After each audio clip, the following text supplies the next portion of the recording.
Hi everyone, Gareth here. Just to let you know that if you would like to support the production of the Music Room podcast, you can just head to musicroompodcast.uk/support or click the link in the show notes. Okay, on with the show. Hi, I'm Gareth, a composer for TV and an audio producer for podcasts like this. Like many others, I was lucky enough to have a positive music education. I'm extremely grateful that all that support led me to what I do today. For me, the music room was that place growing up where all the musos gathered like moths to a flame, a place to be with other creative-minded people. So let's go back there and spend some time in gratitude for all the people who've helped us get started. Welcome to the Music Room.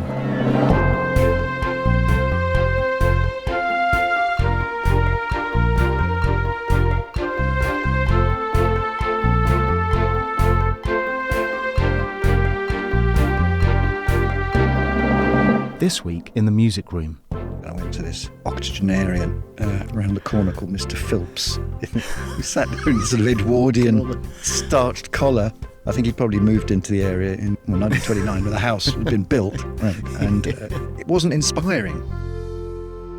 Hello and welcome to the very first episode of The Music Room, which was hopefully explained well enough in the intro there. I have very fond memories of learning the cello and the piano and getting stuck into organised groups like orchestras and choirs. I was so lucky that these things even existed and were just part of the wallpaper back in the 80s when I was in school. There's a wider issue to be explored about the cuts to free specialist music education that have happened over the last decade or so, and if the money the government spends on music education in the UK is actually getting to everyone who needs it. But for now we celebrate. In this podcast, you're going to hear from professional composers, songwriters and musicians, recanting stories and memories of how they got started, and we'll be hearing from the amazing composer Kevin Sargent about the people who influenced and inspired him. And hang around, because later on he'll be leaving an item and a piece of advice in the music room, and you never know, it might help you.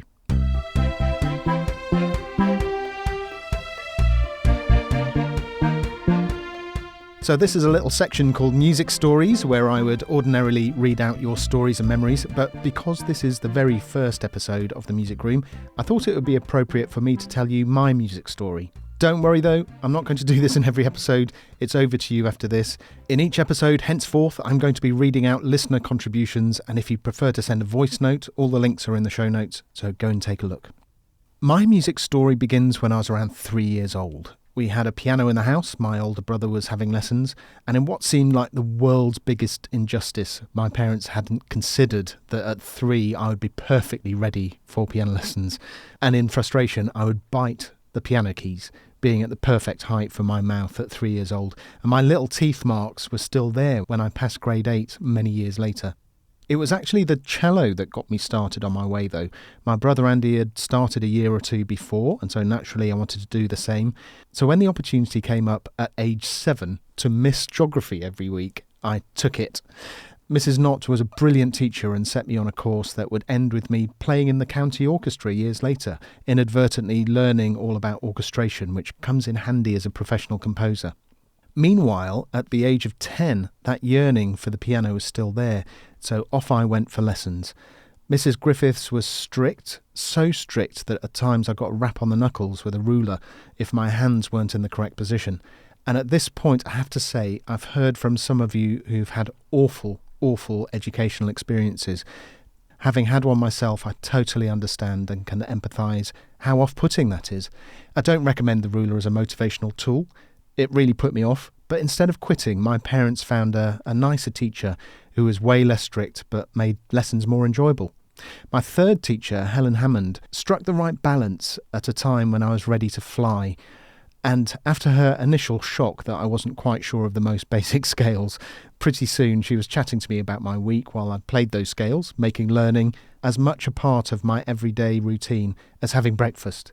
We went through several grades in just a few years, and I'm so grateful to her for putting the enjoyment back into music and learning for me. It could have gone either way before she taught me, and actually, once I'd finished those lessons and a music degree, it did for a while. I only became a professional composer in 2011 when I was 38 years old, which makes me years old now. I was a primary teacher and a private music tutor for a while, and always tried to strike the same balance as Helen did with me. Another honourable mention goes to Steve Marshall, who was ever present in my musical education at Comprehensive School in King Henry VIII, Abergavenny. He was another inspiring teacher, and I'm grateful to him for getting me through GCSE and A-level music and recognising I was ready for AS level at the same time. He got me playing in the school orchestra, singing in various choir ensembles. I even did a year of organ lessons in a nearby cathedral, which is a bit random, but it all helped me hone my musical skills. So that's how I got started. Over the coming episodes, I'll be reading out your personal stories and memories. So if you'd like to share how you got started and give a shout out to the people who helped you, or the establishments or groups that helped you become who you are today, connect with me via Twitter, Instagram or Facebook, or come and join the Music Room Facebook group and tell your story there. All the links are in the show notes, and I really look forward to hearing from you. Today's guest is BAFTA nominated, Ivor Novello nominated, Royal Television Society nominated, Music and Sounds Award nominated, as well as the recipient for awards such as Prix Europa Best Drama for We'll Take Manhattan, and international Emmys for family films Katie for CBBC and Ratburger for Sky. He's a classically trained pianist who's toured the world in bands, performed comedy in the West End, and more recently was elected Media Committee Chair and Board Director of the Ivors Academy for Music Creators, the UK's leading organisation campaigning on behalf of composers and music creators. So let's find out what he's up to at the moment, and then let him take us on a trip down memory lane.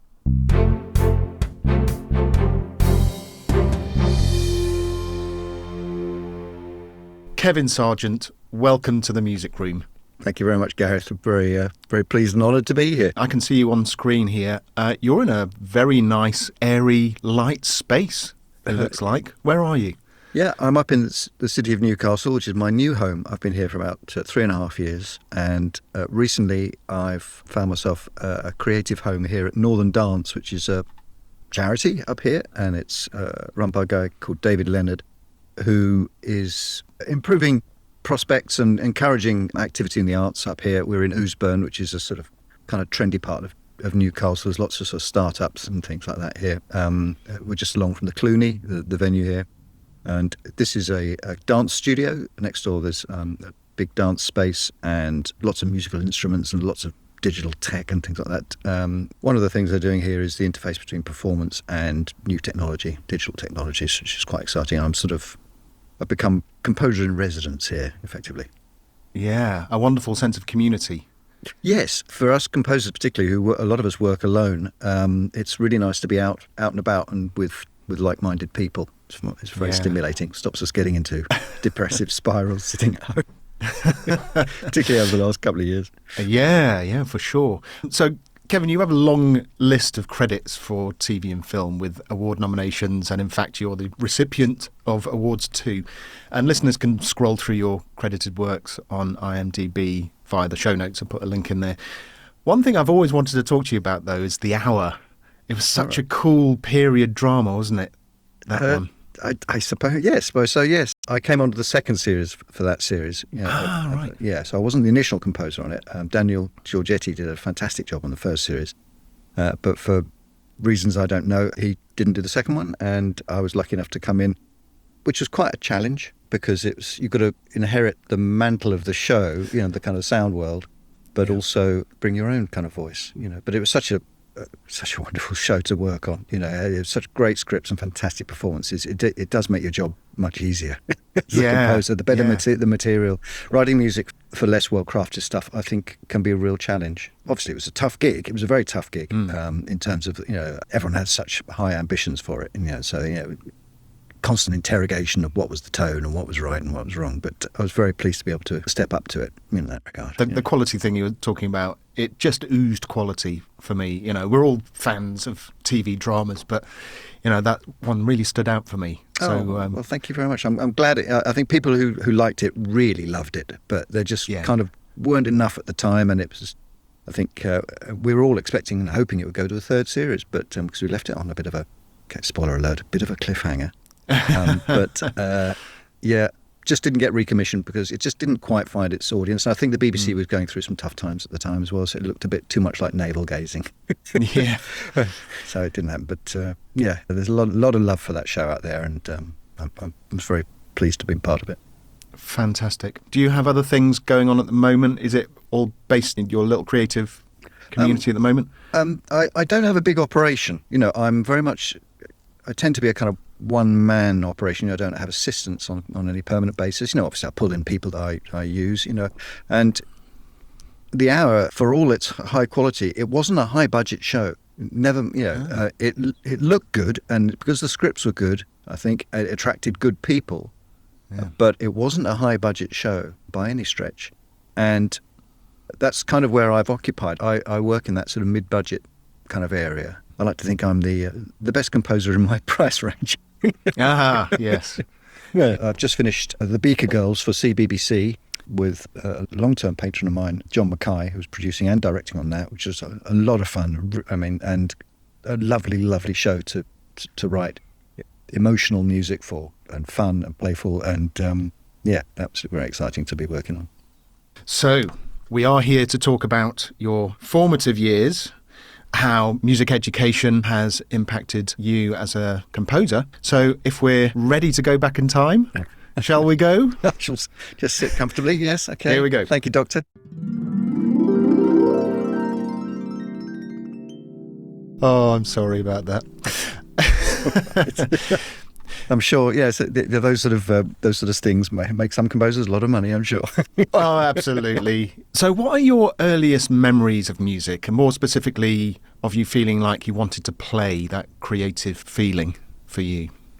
Right, well, I grew up in a musical household, not professionally, but very keen amateur musicians were my parents. They met doing amateur operatics at the Fulham Light Operatic Society in the early 1960s, given my age here. So there was always singing in the house. They would always be rehearsing a show, Gilbert and Sullivan or Guys and Dolls or La Belle Hélène, Offenbach operetta and things like that. My mum had a great singing voice, as did my dad. My dad still does. And so there was always rehearsing in the house. There was a piano. It was always part of the atmosphere in the house. But they were Welsh as well. My mum's Welsh, my dad's half Welsh, so there's a strong musical thread in that as well. Tidy. Quite. We were in southwest London one day, in the suburbs, Rains Park of southwest London, kind of mock Tudor between the wars suburb, you can picture that. Yeah, so it was always in the house, and so whenever one showed any musical enthusiasm, I think it was leapt upon by my parents, in that regard, particularly my mum, so if I responded to some music on the TV, which was quite often, I think, drumming along to the Crossroads theme or something. Or conducting a test card, I think my mum, Crossroads was huge, wasn't it? It's hard to underestimate how significant that was in many homes. So things like that. But I mean, I was probably a rather irritatingly precocious kind of child in that regard. Soon had that kind of knocked out of me. Life and school and my peers. So I think music was in the house as a part of life. It wasn't seen as something that you consumed. It was something that you inhabited, which is, I think, a really important thing. And I think I see that as being very, very lucky for me. And I did enjoy sort of TV themes, and I remember Mum would point out things like John Barry's music and go, "Oh, I love this," and I listened to it and go, "Yeah, that's right." I was probably only sort of 6 or 7 or something. The Persuaders or something like that, and those kind of TV themes, the concentrated encapsulations of the show. I'd often watch title sequences of shows and then not watch the show. I'd just stay for the title sequence and then go off and do something else. I probably didn't have the concentration to watch the show. I was probably, not a neurotypical kid. My attention spans weren't great. I was all over the place. I was fairly bright for my age, I suppose, but my attention wasn't what it was, and I could be a bit all over the place. But the creative side of things, drawing and writing and sketching and copying and comics and things like that, that was the kind of kid I was. So music was a sort of sideline of that, But I had my first piano lessons. I was about 8, I think, and I went to this octogenarian around the corner called Mr. Philps. He sat there in this sort of Edwardian starched collar. I think he'd probably moved into the area in 1929 when the house had been built, and it wasn't inspiring. I was with him for about 6 months, but I just wasn't practicing, wasn't inspired to do that. So we stopped the lessons. It wasn't worth the money. It seemed my parents. Yeah, I had a very similar experience, actually. Right. Yeah, my first, I'd been chomping at the bit, as I explained in the intro, to play the piano. And when I got there, I had the most uninspiring teacher. Yeah. It really puts you off, doesn't it? It's very easy to confuse the world with the teacher if the teacher's not right. And it can be, and it puts off a lot of people. And I think the right teacher and an inspiring teacher and the right fit of teacher, you might have to try a few to try and find the right teacher for your child, because they all have different sort of strengths. And the kind of Edwardian Victorian sort of ruler across the knuckles, which is, it's probably still legal then. That wasn't the case with this teacher, but because he was a very it was for me. Oh, was it? That's exactly what happened. Yeah. Right. Okay. Well, all that's going to do is increase your anxiety around the instrument, and that is really, really dangerous. So what happened? Clearly, you got back into music. Well, that was when I was 8. So and I was, I'd pick out stuff on the piano, and then we tried another piano teacher when I was about 11. But again, it was another. It was just someone local, 70-year-old Mrs. Lewis. Who I'd go along and we didn't do grades. There was nothing structured. She'd sort of put a piece in front of me on a little piece of music. I paid 10p to buy the piece of music off her, and then she'd play through it, or I'd pick through it. I'd go away for a week. I'd do no practice. Then 20 minutes before the lesson, I'd sit down and play it a couple of times, by which time I'd kind of memorised it.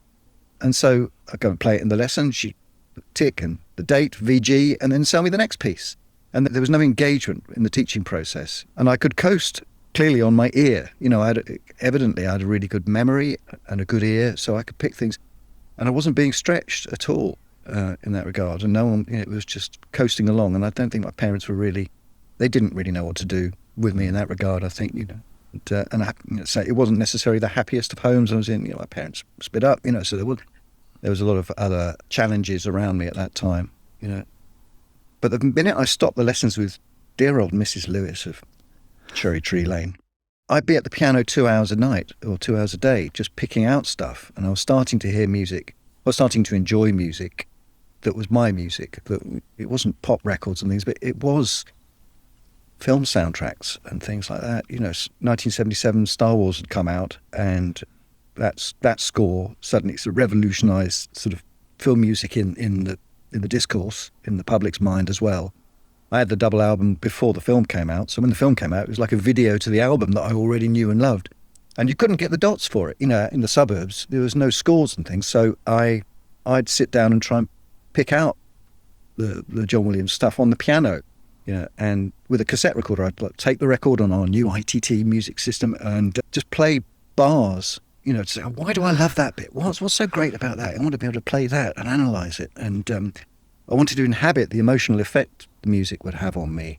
And I was starting to deconstruct it and analyse it. Yeah. And then when I went to a high school, boys' high school, Rains Park High, the lessons became more structured, I suppose. We'd have music lessons there. And it was a state comprehensive, non-selective intake. But the head of music there, I think, was one of the biggest influences on me. A guy called Bill Crow, a very shy Glaswegian. He was a youngster. He was probably only about 27, 28. Head of music in a slightly rough and tumble boys' school in a southwest London suburb. And he was remarkable, really, in his own quiet way. I think he was trained at Trinity. He didn't know what to do with me over the course of the 5 years I was there. But we didn't have choirs, we didn't have string players, but we had a wind band. So the boys had a wind band, and he would do arrangements for the wind band. And these would be arrangements of, you might have Glenn Miller or something like that, or you might have the carols at Christmas or something. But he'd do Baggy Trousers by Madness, or the Crusaders' Street Life. So stuff that we knew as kids, and so he'd draw our ears towards good music of all genres. He was really, really broad in his tastes. Meanwhile, he would be teaching the the O-level as it was then, GCSE and A-level courses, which I took, but not as a performer, because I didn't really have the piano. I was a kind of a busker, and I couldn't, because I hadn't had the structured lessons, but I could play by ear really well because I spent so much time analysing records and analysing stuff where you couldn't get the dots, whether it's prog records, Genesis records, or Peter Gabriel records, or film soundtracks and things like that, backed up with the theory of GCSE and then A-level. but I had no grades. And there was a drum teacher there as well. We had a very scary drum teacher. And I think I always wanted to play the drums. There's something about just the physicality and the rhythmicality of drums would be something that I think I'd always wanted to do. But we didn't know where to start looking for a drum teacher. Parents would.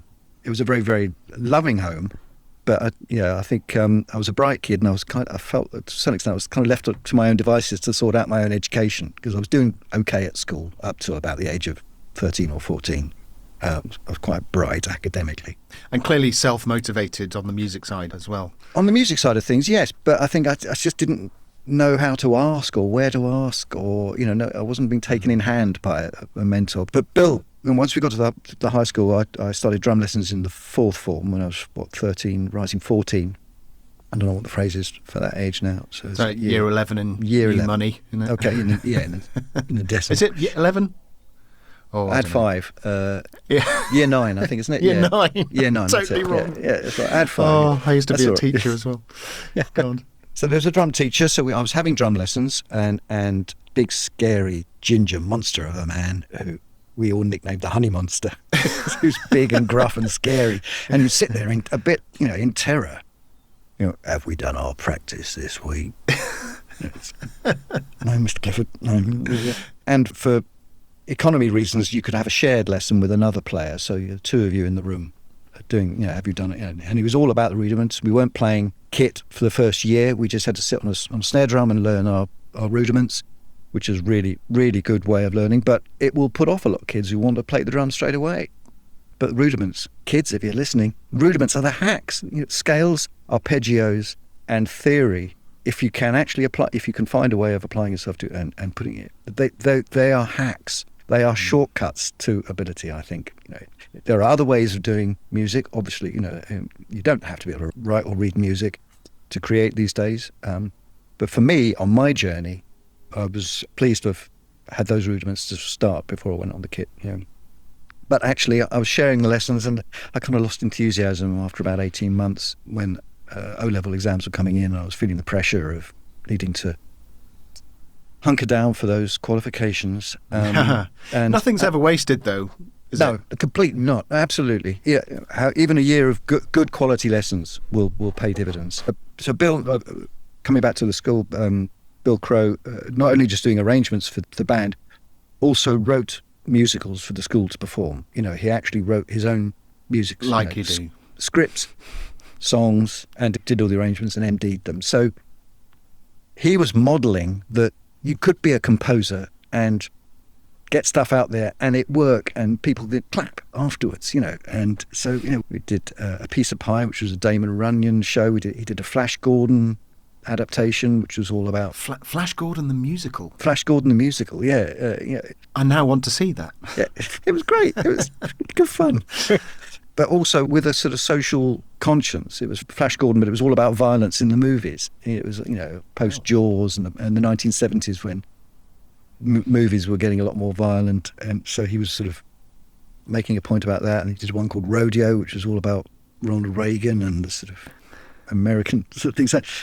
He was skating quite close to the wind as a teacher, because these musicals had political content, actually quite left-wing political content, which probably rubbed a few backs up the wrong way, to mix metaphor. And we had the Merton Youth Theatre, which was another thing, which was conducted by these very enthusiastic teachers around the borough, entirely voluntary. But I was at a boys' school, and that was a way of meeting girls. Was join the Merton Youth Theatre, and that's where the girls were. I wasn't a sporting type. I've been cured of sport by school, I must admit. Again by not being very good at it, and then shown that if you're not very good at it, this is not for you. And that kind of sports as a kind of competitive thing, rather than as something to improve yourself or to be enjoyed for its own sake. And that's something I fear about with music, is if it's seen as a competition, then it puts people off. And I was dreadful at looking sideways as well. I'd look at the other much more accomplished grade-winning musicians aged 18. So they've got grade 8 flute or something, or clarinet, things, and they're off to university. I'm looking sideways thinking, I haven't got any blooming grades. And they're going into the police force or going to work for BT. They're not being musicians. I haven't even got those. I can't ever be a musician. and that was that kind of competitive mindset, looking sideways, and not seeing it as a long goal. When you're comparing it to sports, it kind of goes against your whole idea of what music and creativity is. Yeah, back it was. then. I suppose I really wanted to be a composer. Is the short answer. That was what I really wanted to be, but I didn't articulate it to myself well enough. I don't think. It was always in the back of my mind.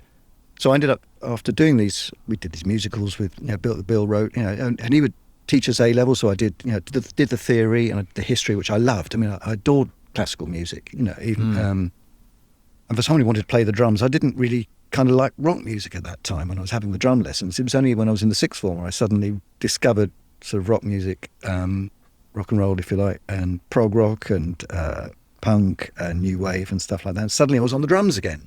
But I'd had that year of foundation. Had a bit of a foundation. Foundations to the house. I thought, I can do it. I can busk a bit of drums, and there were school bands, and the staff had a school band. This was a comprehensive school, but it had been a grammar school until 1970. And we're now 1980, so it's been 10 years comprehensive, a broad intake, but we had a house system and a sixth form within the school, which gave us sort of models to look up to as kids, which was great. I idolised some of these cool sixth forms we had who could play rock guitar and were in bands and in the house music competitions. And again, I ended up being house music captain by the end of my time there. We came fourth. I was terrible. I had no idea because I didn't have those kind of conservatoire skills that the judges were looking for. I put together a rock band with my mates, and we did. I can't remember what we did, but we did Alice Cooper's Schools Out, which didn't go down well with the judges. The audiences loved it, and my peers, but the judges were looking for proper that conservatory musicianship and those kind of measurable, quantifiable skills. All I had was the enthusiasm, I think, and a bit of theory. So I felt a bit of a fraud leaving school at 18, so I didn't go and do a music degree because I was worried I'd be found out too quickly and I wouldn't be able to cope, and I probably would have been put off possibly. So I did a performing arts degree down near Canterbury at a college that no longer exists called Nonnington. It was part of the University of Kent, effectively. It was a Kent degree, and I thought I'll be an actor because you don't need grades for that. And I was in the Merton Youth Theatre. I was a performer, and it was that sort of. I wanted to do something creative and practical, not academic. I wanted to create, and I thought, I'll be an actor and we'll do music on the side. I'll be a sort of, comedy I loved. I loved the Pythons and Not That I Got News and things like that. So we were doing sketches at school and things like that. So that was the direction I was taking, music as a secondary skill. And I went to do a performing arts degree down near Dover at Kent. And while I was there, a band used to come and play there who were friends of the guy I was living with. And they were doing quite well. They had management. They had the Pretenders management at the time, Dave Hill and Chrissy Hind, and they'd had a couple of singles out on an indie label. They were touring with the Boomtown Rats and opening for The Alarm and The Truth. I don't know if you remember a band called The Truth, and the Pretenders and things like that. And they were sort of going places. And I think, God, I'd love to be. Wouldn't it be great to be their drummer? So, but here I am stuck in this degree. And playing in bands there and sort of doing what was effectively a really great little degree, performing arts degree. There was a playwriting module, so we ended up writing plays. And there wasn't much to do in the wilds of Kent, so we'd put on shows. We'd do our own shows to entertain each other. So in the course of a year, we might be in like 7 or 8 shows and directing our stuff. And there was a lot of self-motivating kind of stuff there because there wasn't much else to do in the Kent Weald there. We were sort of a long way from the bright lights. Anyway, this band would come down and they played a Halloween ball, and I'd had a bit of a jam with Ken, who was the lead singer in one of the studios, and evidently the guy I was living with had put in a good word for me because they asked me to join. And they said, well, finish your degree. Look, this was October of 1984. They said, look, we've got some dates lined up in the summer next. We want to get a record deal. We need a drummer. You've got your head screwed on. We're not pleased with the current drummer we've got. He doesn't seem very motivated. He went on to be very successful with other acts, but he just wasn't a good fit for them, I don't think, at the time. And I ended up joining them in Easter of 1985 and then doing my finals that summer. And very, very luckily, as it happens, we got signed to A&M by October of that year. I'd never been in a studio. Brilliant. You know, we were using a lot of drum machines. It was the mid '80s, and we were one of the first bands to be using kind of guitars with drum machines and kind of loopy rhythms and things like that.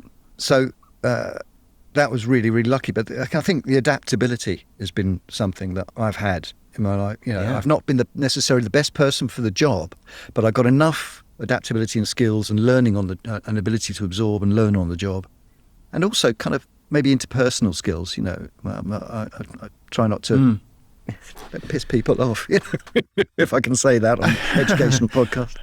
You are almost your own mentor in a way. And I think there's a lot to be said for not just putting up with what other people expect of you and trying to stay true to yourself. And I think it sounds like that's what you did at the time. And, you know, you'd never been in a studio. So what? You know, you had a gut feeling about doing it and did it. Well, I suppose that's an interesting way of putting it. I never thought of it like that. I suppose I would have loved a mentor, is the truth. You know, a real... Bill, he tried his best with me. You know, he modelled the behaviour. You know, but he didn't know where to stick me. You know, I was just all over the place, really. Yes, he showed you what was possible. Yeah, so the mortals can write stuff, and and it makes sense, and hang together, and people get entertained. You know, so yeah, he showed me what was possible. But also the whole kind of performing side of things as well is part of it. So I suppose, you know, when I joined the band, I had a lot of stage experience. You know, I might not have had the studio experience, but I wasn't scared about getting up on stage. You know, and I could stand in front of an audience, you know, even behind a drum kit and ham it up a bit, which I did, you know, because the rest of the guys were too cool for that. But I could go on stage and sort of make a fool of myself a bit more, and add a bit of visual excitement, even if I wasn't the best drummer, you know. So, yeah. You were a stick twiddler. Wasn't quite Don Powell, no. But, I could just give it a bit of sweat and a bit of passion, which was not necessarily the British way and the post-punk way. You know, I was never cool. I remain not cool. But it's... Au contraire. But, you know, no one would class me as that. But it was a kind of autodidact path. You know, there's something going on here. And I suppose I made sure I never closed the door on it. You know, I never took a day job that was comfortable enough that you go, I could get used to this. I did casual jobs in between the record contracts when we got dropped and ended up signing to Elektra. I joined a comedy group, which was another huge turning point, doing improvised comedy, which is something that I'd seen at the Edinburgh Fringe in 1983. I think I was on broadcasting, Sweeney and Steen, Jim Sweeney and Steve Steen and Peter Weir. And it was one of the most electrifying shows I'd ever seen. It was the most exciting thing. These guys are making it up. This was pre Whose Line Is It Anyway? I'd never seen anything like it. It seemed so dangerous and so thrilling. I thought, oh, God, I'd love to be able to do that. You know, so I did some workshops when the band was sort of on at a low ebb. I started doing some Saturday morning workshops, and I met a bunch of like-minded people there. We formed a group. We ended up getting a venue, and then I did that for 5 years, every Saturday night above a pub just off Oxford Street. And through that, I met other people who made stuff. You know, that's where I met John Mackay. I've just done the Beaker Girls with him. You know, he was one of our number. You know, he went off to the National Film School. I scored some of his short films. He comes out of the film school. He gets a first look deal with Film 4. And I get to do his first feature. You know, I've got to, you know, it's not handed to me on a plate. I've got to prove myself. But I'd spent, one of the other guys I'd met in the comedy group was working with some photographers, the Douglas brothers, and they needed some office help at that time. So I'll go and answer the phones for 35 quid a day. It's better than painting and decorating, which I was also doing at the time. So they moved on to making pop promos and then onto commercials, and I ended up being their production manager. And then when the commercials came along, they said, well, look, we promised the commercials work to a place in Soho. There's no production managing job anymore, but you want to write music, don't you? Isn't that kind of... I said, yeah. You know, that's kind of why I'm taking this job, you know, to make some contacts in the film world, you know, in the kind of making stuff world. They said, well, why don't you be our composer? So, you know, and they took, you know, they hadn't heard a note I'd written. I hadn't actually written anything by then, you know, but we flew by the seat of our pants, as did they, and I sort of moved up with them, if you like, into commercials, and I was their sort of pet composer, and they were the young wunderkinds revolutionising 1990s commercials, the look of 1990s commercials, it seemed. And whenever they could get a composer in, they'd give it to me, and, you know, and I was their kind of court composer. So hanging out with other people, again, that secondary skills thing, that having other skills that gets you into the room with the people who are making stuff. If you hang around with composers, that's fine, but they won't necessarily give you opportunities. They might get assistantships and things like that. You could be a co-writer, I suppose, but mainstreaming it to the people who make the stuff, the filmmakers, the editors, the writers to a certain extent, of being in a theatrical group, a comedy group, if you like, or a theatre company or something like that. You end up hanging out with people who learn to trust you, and you become like a family in them, if that makes sense. So and even if I wasn't the best person for the job, they trusted me that I wouldn't let them down. I'd find a solution, and I'd keep pushing myself. The first commercials I did sort of kind of acid jazz on the first ones, and the next thing, we need to do something different. So I'd do a classical thing, so I pushed myself into. We managed to convince the agency to spend £10,000 on an orchestra, and I'd never written for an orchestra before. Wow. And luckily they didn't come down at the session, so we could get it right. So I've been really, really lucky, but it's been through adaptability and passion that I've got where I am. So it sounds like your secondary school teacher has a lot to do with your attitude to doing things for yourself. Yes. If in all of your story there's a kind of a single figure who inspired you, I suppose. Yes, yes, and allow me to have confidence that what you're doing is just keep doing it. Just keep doing it. Take the risk of getting out there. Don't judge yourself by other people's standards necessarily. Aim for them, but don't let it stop you doing stuff. And have fun doing it as well. You've got to enjoy the process. Otherwise, if you're not getting that out of it, you're not getting anything. You might as well just go and get a bank job or something. If you want to do, try not to kill the goose that you derive the satisfaction from. Regardless of money and things like that. And making a profession of it, keeping the enthusiasm for the things important. And I've taken some choices where I've done jobs which hadn't necessarily been professionally advantageous or for the credits and things like that, but just because I was becoming disconnected from the work and feeling like I was writing to order too much and just trying to deliver, which is, the TV composer's job is often that. It's a bit of a sausage factory. Sometimes, you just got to produce a lot of music very quickly. But that's the output. You also need to feed the input and create stuff where it's more experimental or more, more playful or more expressive, getting a balance and everything. But yes, mentors and people saying, there's a wonderful writer, a guy called Joel Morris, Grail Frit on Twitter. He writes for Jason Hazley, and he's a dear pal of mine. And he says it's the kind of you'll do nipper kind of thing. So right, pick that up, right, and and just hanging out with people who make the stuff, getting in on the ground floor somehow. It's kind of harder now because we've got such social inequalities. I think the ability to be on hand in London is quite hard and very expensive. But just making stuff with what you've got, and where you are is really important. And also getting out there, like you say, the interpersonal skills. Us composers who like sitting on their own in a darkened room, it's a little bit counterintuitive, but it's of such benefit to go out and mix with people.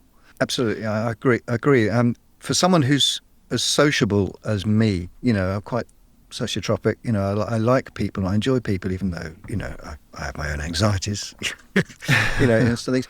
I've picked a job which is, the busier I get, the more isolated I can become. And that's not healthy. You need to balance it with something else. I think getting out there, being part of a team, which is another part of the media composers thing, is it's not about your music, it's about the whole project and subsuming your ego into what's good for the project. It's not about what's the greatest piece of music you can write. It's about how can you make this story told better, how can you elevate it. Kevin, I'm asking each guest to leave an item that helped them in their music education and a piece of advice for any aspiring composers who might be listening. So what item would you like to leave in the music room? I had to think about this, and I was trying to think of something that would be of use to the most number of aspiring things. And it's probably a bit archaic because there are now far more modern ideas. But in my development, I think the humble cassette recorder, which was what was to hand, was, for me, instrumental in my development. And this is for a number of reasons. First reason was that I could record records and I could play the same bar, just rewind it, play it, learn what that chord was, try and crack the puzzle of the harmony, that it was, trying to work out what those chords were, what's the voicing, and when you finally get it, it was so satisfying. So that the ability to record material and zone in on a particular sequence to try and analyse why it made you feel that way. What was it in that Shostakovich symphony that made you felt like the ground was falling out from without getting the dots. You can just go and get the score and then that's fine. But actually working it out yourself teaches you so much and develops your ear. And there's a lot you can do with a cassette recorder as well. I mean, you can get more than one and do all sorts of creative things that way. Absolutely, as machines, yes. So and you can do this now with a voice recorder on your phone. Just record that bit and play and rewind.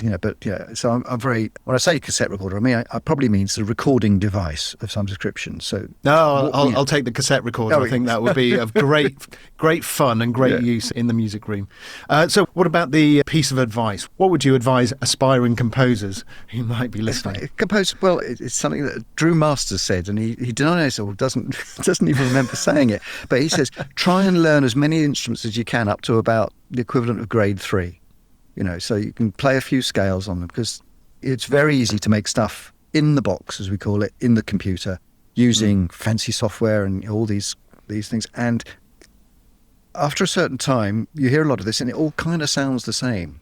And it's not about being virtuosic. You don't have to be a virtuoso on something, but if someone's recorded something and I can hear a slightly badly played clarinet on it or something, I thought, they've committed to that clarinet, and I can hear the intention there. I can hear that it's not well recorded, but it leaps out of the speakers in the field of music by the yard, which is, I'm afraid, a lot of media music is by the numbers kind of stuff. But if you can experiment with the real sound sources, whether it's instrumental or whether it's just found recordings and things like that, try and make your own sounds. That's what's going to make you stand out. And if you haven't got a job, spend the time making your own experiments and recording them. And so if it's an instrument, you play a clarinet, buy a flute, find a flute in a charity shop or something like that, and use sound source this way just to create a fresh palette and make the people who might be hiring you just make their ears prick up a bit better. Other than everything that sounds very glossy and epic or genre specific. That is brilliant advice. Kevin Sargent, thank you for joining me. You are officially the first Music Room alumnus. Thank you very much. Alumnus? Is that right? Alumnus, yes. Yes. So thank you ever so much, and have a brilliant day. And you, Gareth. Thanks for asking me. It was a pleasure.